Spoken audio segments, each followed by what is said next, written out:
Okay, ano daw ang laman? Sa Instagram, meron akong nakita na laman ng mga balance sheet ng mga company. Pero nag-focus ako dun sa content ng balance sheet ng IT companies. So, ang laman ng balance sheet ng mga IT companies, alam naman natin yung balance sheet, hindi ko na kailangan ipaliwanag, di ba? Yan kung meron pa tayong balanse o kulang, no? Kailangan mabalanse yan. Yung balance kasi kung meron pa tayong hindi pa nababayaran sa pinagkakautangan, at kung meron na yung mga nabayaran at hindi pa nabayaran, yun primarily yung balance sheet. Pero sa company, IT companies, ang balance sheet is cash, assets yon. Yung composition ng assets is cash, accounts receivable, goodwill, intellectual properties, liabilities, and equity. So, ibig sabihin nito, alam na natin yung lahat ng yan. Okay? Yung lahat. Pero yung goodwill, doon ako magpo-focus. Kasi yung goodwill, yun yung non-tangible asset o yung mga asset na hindi nahahawakan. Yun na lang pangalan ng company, customer loyalty. At kung bibili mo yung company na yun, magkano ibabayad mo. At minsan kailangan pa magbayad ng excess para mabili yung company. Yun ang goodwill.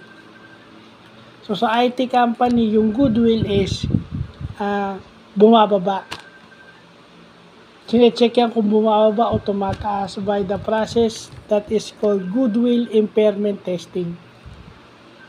Yun siya, goodwill impairment testing. Ilalagay na lang natin to sa description. Pero yun yan, goodwill impairment testing. Ang nag-check sa goodwill ng isang IT company.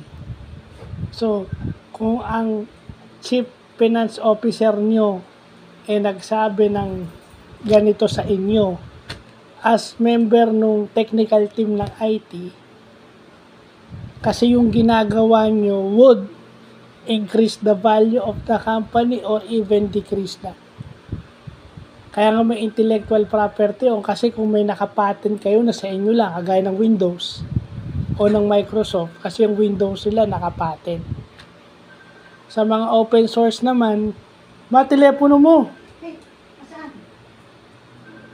Hindi mo narinig.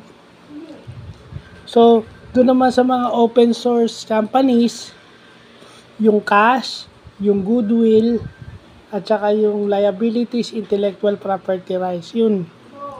Ito yung mga ganyan. So, hindi porket hindi kayo kasama sa